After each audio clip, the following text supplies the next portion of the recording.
ہمارے نبی کے ایک صحابی ہیں، ان کا نام سعد تھا، بنو سلیم سے ان کا تعلق تھا، بہت غریب اور مسکین آدمی تھے۔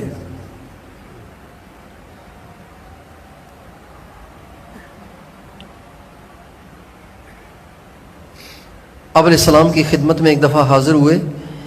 یا رسول اللہ میں جوان ہو گیا ہوں، مجھے شادی کی ضرورت ہے، لیکن آپ کے جہاں جہاں تعلق والے ہیں ان سب سے میں نے رشتہ مانگا ہے تو میری غربت کی وجہ سے کوئی رشتہ ہی نہیں دیتا، غریب بھی ہوں اور چونکہ حسین بھی نہیں تھے، سیدھے سادے سے تھے، کہ یا رسول اللہ میں نے کئی جگہوں پہ رشتہ ٹرائی کیا ہے، رشتہ اپلائی کیا ہے، لیکن کوئی رشتہ ہی نہیں دیتا۔ اور میں اچھا ٹھیک ایسے کرو، تم فلاں انصاری کے گھر چلے جاؤ اور ان کو پیغام دو کہ وہ تمہارے ساتھ اپنی بیٹی کا رشتہ کر لے۔ ان کا جی بہت اچھا۔ یہ پہنچے وہاں پہ، اس صحابی کا دروازہ کھٹکھٹایا، صحابی باہر آئے، کہا میں اپنا رشتہ آپ کی بیٹی سے کرنے کے لیے حاضر ہوا ہوں، اللہ کے نبی نے مجھے بھیجا ہے کہ آپ اپنی بیٹی کا مجھ سے رشتہ کر دیں۔ اللہ کے نبی کے سامنے میں نے اپنی ضرورت رکھی، اللہ کے نبی نے آپ کے پاس بھیج دیا، تو کہنے لگے کہ آپ کے ساتھ اپنی بیٹی کا رشتہ کر لوں، آپ کے ساتھ؟ اب وہ شش و پنج میں پڑ گئے کہ اللہ کے نبی کا حکم ٹال بھی نہیں سکتے، شکل دیکھو تو دل نہیں کر رہا، حیثیت دیکھو تو دل نہیں کر رہا، اور مسئلہ اپنی ذات کا نہیں ہے، مسئلہ تو بیٹی کا ہے، اپنی ذات کا تو نہیں ہے۔ بالغ کا رشتہ اس کے مشورے اور اس کی رائے سے کرنا چاہیے۔ بہت سے لوگ اپنی بچیوں کے رشتے بچپن میں ہی طے کر دیتے ہیں، اپنے بچوں کے رشتے بچپن میں ہی طے کر دیتے ہیں۔ عام طور پہ پختونوں کے ہاں یہ بری اور گندی اور ظلم سے بھری ہوئی رسم ہے کہ وہ بچپن میں ہی اپنی لڑکی کو کسی لڑکے کے نام کر دیتے ہیں۔ اب مستقبل میں جا کر کیا ہوگا، اس کے حالات کیا ہوں گے، اس کے حالات کیا ہوں گے، اس کی طبیعت کیا بنے گی، اس کی طبیعت کیا بنے گی، اس کا مزاج کیا بنے گا، اس کا مزاج کیا بنے گا، اس کو سوچتا ہی نہیں۔ چنانچہ جب بڑے ہوتے ہیں، اب یہ لڑکی اس کا دل ہی نہیں ادھر، اس لڑکے کا اس لڑکی کے ساتھ دل ہی نہیں ہے، اور طبیعتیں نہیں مل رہی، مزاج نہیں مل رہے، لیکن وہ کہتے ہیں بڑوں کی بات ہے، ہمیں اس کو نبھانا ہے، چنانچہ شادیاں کر دیتے ہیں اور ساری زندگی اپنی بیٹی کو پریشانیوں کی بھٹی میں اپنے ہاتھوں سے ڈال دیتے ہیں۔ یہ مائیں بڑی ظالم ہیں، یہ باپ بڑے ظالم ہیں، کل قیامت کے دن یہ باپ بھی پکڑے جائیں گے، یہ مائیں بھی پکڑی جائیں گے۔ اس لیے شریعت مطہرہ نے اس بات کا حکم دیا ہے کہ بالغ کا رشتہ کرو، بالغہ کا رشتہ کرو، اس سے مشورہ بھی کرو کہ تمہارا یہاں رشتہ کرنا ہے، دل سے راضی ہو۔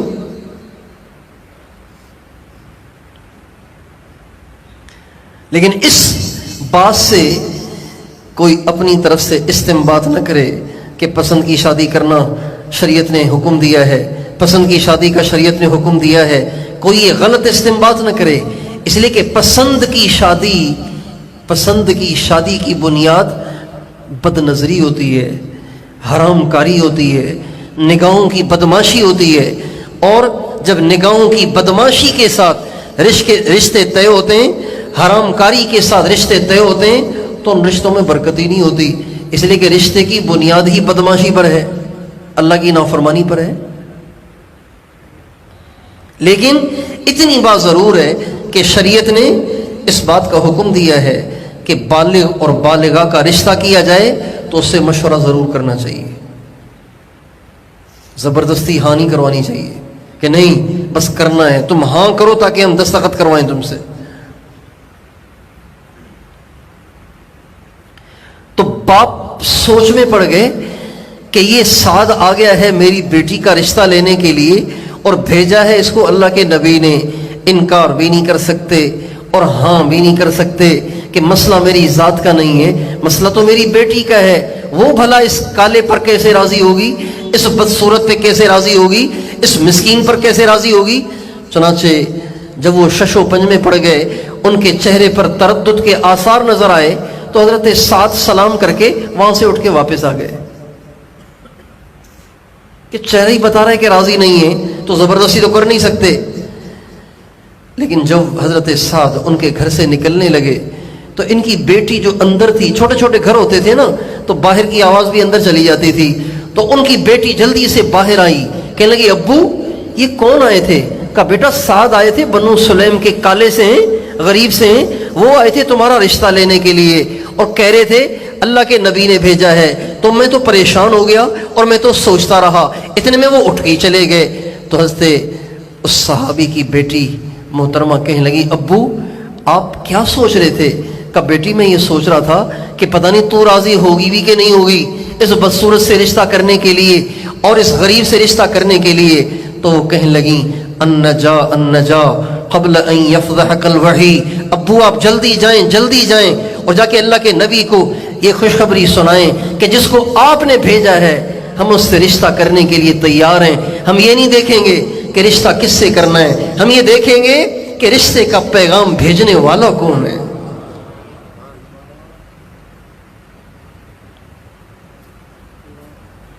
اور آپ جلدی کریں، کہیں ایسے نہ ہو کہ وہ ساتھ جا کر حضور کو شکایت لگا دے اور حضور کا دل دکھے اور اللہ پاک کی طرف سے کوئی وحی آ جائے جو وحی ہمیں رسوا کر دے۔ چنانچہ وہ صحابی بھاگے بھاگے نبی پاک علیہ السلام کی خدمت میں حاضر ہوئے، کہنے لگے یا رسول اللہ معافی چاہتا ہوں، آپ کا پیغام دینے والا میرے پاس آیا تھا لیکن میں تردد میں تھا، لیکن میری بیٹی خوشی سے راضی ہو گئی ہے، لہٰذا میں آپ کو خوشخبری دینے آیا ہوں کہ میری بیٹی آپ کے بھیجے ہوئے قاصد سے نکاح کرنے کے لیے تیار ہے۔ آپ نے حضرت سعد کو بلایا اور فرمایا رشتہ تو ہونے لگا ہے، کچھ تیرے پاس ہے بھی صحیح؟ کہنے لگے جی میرے پاس تو کچھ نہیں ہے، یہی تو مسئلہ ہے کہ رشتہ نہ ہونے کی وجہ یہی تو ہے۔ آپ نے فرمایا اچھا جاؤ تم عبد الرحمن بن عوف کے پاس، جاؤ تم عثمان کے پاس، جاؤ تم علی کے پاس اور ان سے کچھ میرے نام سے لے لو۔ چنانچہ تینوں حضرات نے کسی نے 100 کسی نے 200 اس طرح 500-700 درہم ان کے پاس جمع ہو گئے۔ جب وہ پیسے لے کر آئے تو آپ نے فرمایا اب جاؤ جا کے شادی کا سامان خرید کر لاؤ۔ چنانچہ وہ شادی کا سامان لینے کے لیے بازار میں آئے۔ اب دل میں آ رہی ہے کوئی چارپائی خرید لوں، کوئی گھر کے برتن خرید لوں، کوئی ساز و سامان خرید لوں، یہ لے لوں اور وہ لے لوں۔ بازار میں گھوم رہے ہیں اور دماغ میں منصوبے بن رہے ہیں، یہ چیز بھی چاہیے، وہ چیز بھی چاہیے، یہ سامان بھی چاہیے، وہ سامان بھی چاہیے۔ اللہ کی شان، اللہ کے راستے میں کفار سے جہاد کے لیے اللہ کے راستے میں نکلنے کی آواز لگ گئی۔ اب یہ بازار میں کھڑے ہوئے تھے، یہی سوچ رہے تھے کہ کون کون سا سامان خریدنا ہے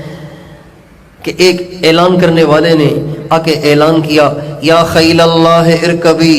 اے اللہ کے شہ سوارو سوار ہو جاؤ، اللہ کے راستے میں نکلنے کا وقت ہے، اللہ کے نبی اللہ کے راستے میں جا رہے ہیں، کفار سے مقابلہ ہے۔ چنانچہ مسلمان جہاں کہیں سے مسلمان نکل سکتے تھے وہ سب کے سب نکلنا شروع ہوئے اور جا کے اللہ کے نبی کے پاس جمع ہوئے۔ یہ حضرت سعد جن کو ہمارے نبی نے شادی کا سامان خریدنے کے لیے بھیجا تھا، ان کے کان میں جب آواز پڑی تو علامہ ابو اللہ سمرقندی رحمۃ اللہ علیہ لکھتے ہیں کہ جو ہی ان کے کان میں آواز پڑی تو انہوں نے نگاہ آسمان کی طرف اٹھائی اور کہنے لگے اے اللہ میں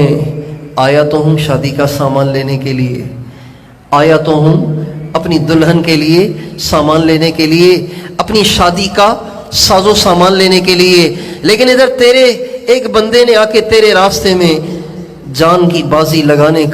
کی آواز لگائی ہے۔ اے اللہ تیری عزت کی قسم میں آج ساری خواہشات پہ چھری چلاتا ہوں، اپنی ساری خواہشات کو قربان کرتا ہوں، تیری عزت کی قسم ان پیسوں کو میں اپنی خواہشات پہ خرچ نہیں کروں گا، تیری رضا کے لیے خرچ کروں گا۔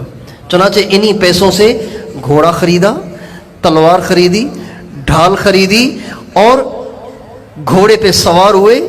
ڈھال کو لے لیا، تلوار کو لے لیا اور اپنے چہرے پہ نقاب اوڑھ لیا۔ اچھا نقاب اس لیے اوڑھا کہ کہیں نبی پاک علیہ السلام دیکھ کر مجھے پہچان لیں اور پھر مجھے واپس نہ کر دیں کہ تیرا ابھی تو رشتہ کرنا تھا اور تیرا تو رشتہ ہو گیا ہے, تو سامان خریدنے گیا تھا, تو کیوں نکل کے آ گیا؟ چنانچہ اپنا چہرہ چھپاتے ہوئے,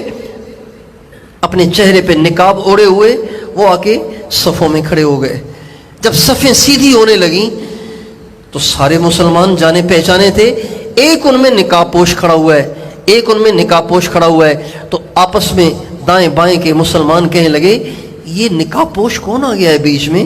یہ نقاب پوش بیچ میں کون آ گیا ہے؟ چہرہ اس نے چھپایا ہوا کیوں ہے؟ یہ کوئی اجنبی آدمی کہاں سے آ گیا ہے؟ جب آپس میں چیمی گوئیاں شروع ہوئیں تو حضرت علی کہنے لگے, تمہیں کیا ہے کہ کون نقاب پوش آیا ہے؟ کوئی آیا ہوگا اللہ کی محبت میں, اللہ کے نام پہ جان دینے کے جذبے سے, لہذا تم اپنا کام کرو, اسے اپنا کام کرنے دو. چنانچہ جنگ شروع ہو گئی, کفار سے گھمسان کی لڑائی ہوئی. لڑتے لڑتے لڑتے لڑتے مسلمان بھی لڑ رہے تھے, یہ والا بھی لڑ رہا تھا جس نے اپنے چہرے پہ نقاب چڑھایا ہوا تھا. لڑتے لڑتے اچانک ایک کافر نے ایسی چوٹ ماری کہ حضرت سعد دھڑام سے گھوڑے پر سے نیچے گر گئے.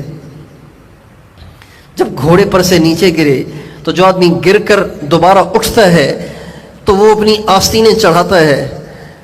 دشمن سے نمٹنے کے ارادے سے اپنی آستینیں چڑھاتا ہے. حضرت سعد نے تو اپنے آپ کو ایسا چھپایا ہوا اور ایسا لپیٹا ہوا تھا کہ کسی کو پتہ ہی نہ چلے کہ یہ کون ہے. لیکن جب چوٹ لگی اور گرے تو ان کو خیال نہ رہا کہ مجھے اپنے آپ کو چھپانا ہے. چنانچہ اٹھتے اٹھتے اور کافر کی طرف بڑھتے بڑھتے اپنی آستینیں جو چڑھائیں تو اللہ کے نبی کی دور سے نظر پڑ گئی اور ان کے کالے بازو جو حضور کو نظر آئے تو آپ نے فرمایا, اَأَنْتَ سَعْدٌ اَأَنْتَ سَعْدٌ, کہیں تو سعد تو نہیں ہے جو اپنے چہرے کو چھپائے ہوئے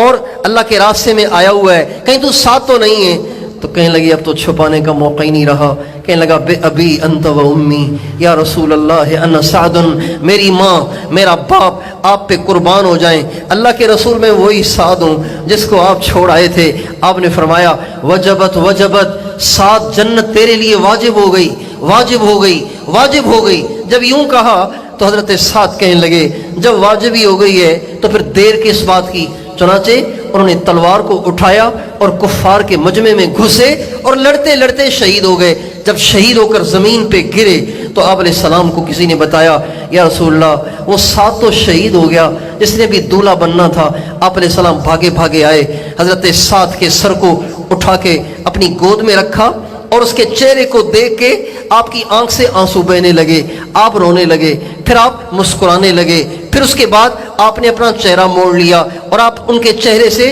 مٹی بھی صاف کر رہے تھے. حضرات صحابہ کرام نے پوچھا, یا رسول اللہ سعد کو دیکھ کر پہلے آپ رو رہے تھے, پھر آپ ہنس رہے تھے, پھر آپ نے چہرہ موڑ لیا, اس کی کیا وجہ ہے؟ آپ نے فرمایا, اما بکائی فلفراقہی, میں جو رویا تھا وہ تو اس لیے کہ آج سعد سے جدائی ہو گئی,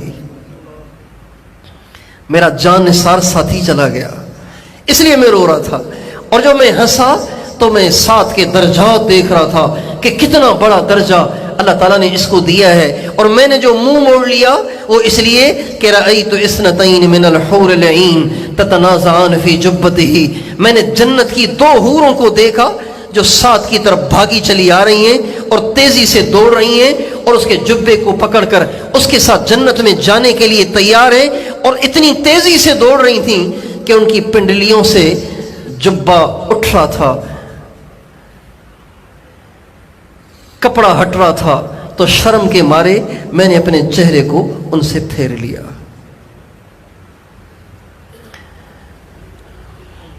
تو زندگی تو خواہشات